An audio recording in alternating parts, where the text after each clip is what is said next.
a good day to die.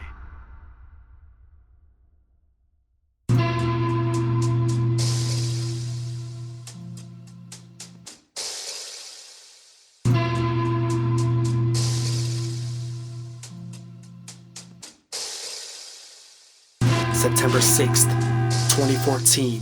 The sword I picked to fall on had such a magnificent gleam.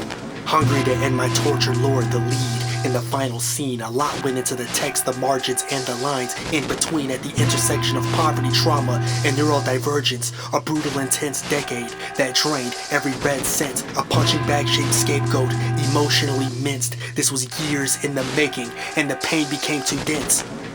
Drawn and quartered in mistrials by fire on my last leg, beaten, scared, angry, tired. The buildup took years, but the plan came quick. The pain was so thick, no matter how you framed it. 24 hours before I gave the decision absolute power. But months before that I encountered a most beautiful flower who understood what was going on when no one else did. An angel for which my cold heart melted. We carried one another through so many gauntlets, but now I took the last slivers of hope and pawned it. The abuse, the biting cacophonies, a poison lot, the poverty, the nightmares, the calls would finally stop. That day started in a slump. The angel knew the deal. I had to meet someone, and it was a disaster to keep it real. I based my decision on whether they'd abuse me or not. I still don't know why I thought it was worth a shot. I left the place and went home to the computer, half excited, half scared that I wouldn't have a future. The angel pleaded, but their concern didn't land, and I finally went about the last parts of the plan. Hail death! I made one final post of 2 words, I'm sorry. Then I proceeded to a certain curve. I had everybody knows versus awkwards playing in my head, thinking those 2 words would be the last thing I said. I walk outside and I feel the wonderful weather. The wind mixed with the warmth had rarely felt better. Nobody at home knew my arrangement on that day, and only a few knew of the forces that turned my skies gray. It's less than a block away. I felt everything so vividly. The weather and the lighting existed in perfect symmetry. Mostly clear sky with a slightly set sun. It would have been a perfect day if I wasn't numb.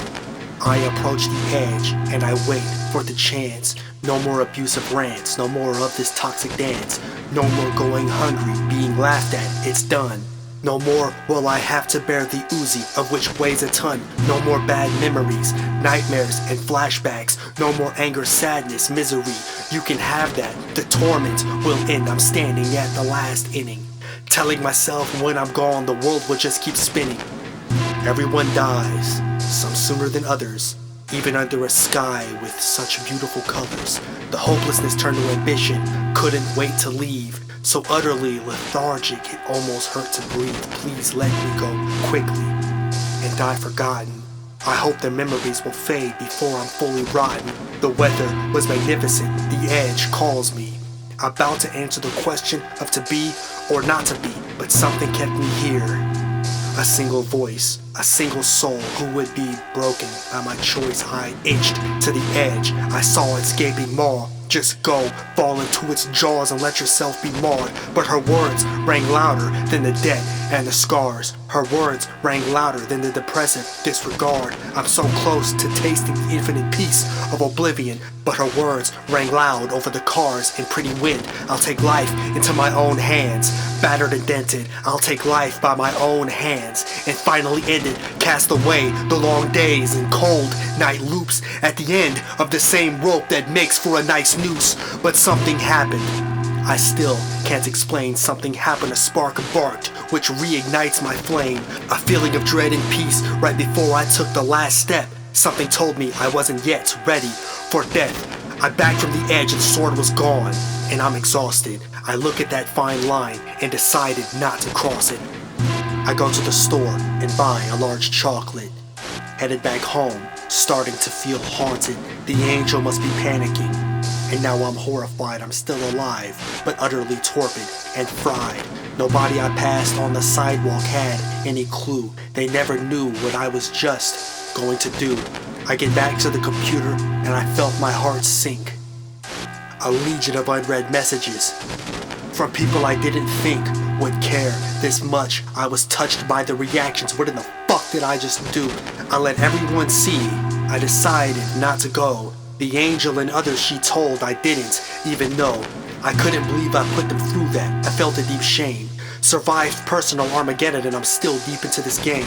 The angel got relief that I managed to survive. I could hardly believe it myself that I was still alive. And in the years since saw beauty I didn't think possible. Saved lives myself, went from voiceless to audible. It was a good day to die. There was no note that would have detailed why. It was a good day to die. There were no tears left to cry. It was a good day to die. It was beautiful, and no one in my real life noted anything unusual. It was a good day to die. At my limit, on one hand glad, but sometimes mad that I didn't. Almost completed the firm handshake with the end. But for now, I'm still clocked in.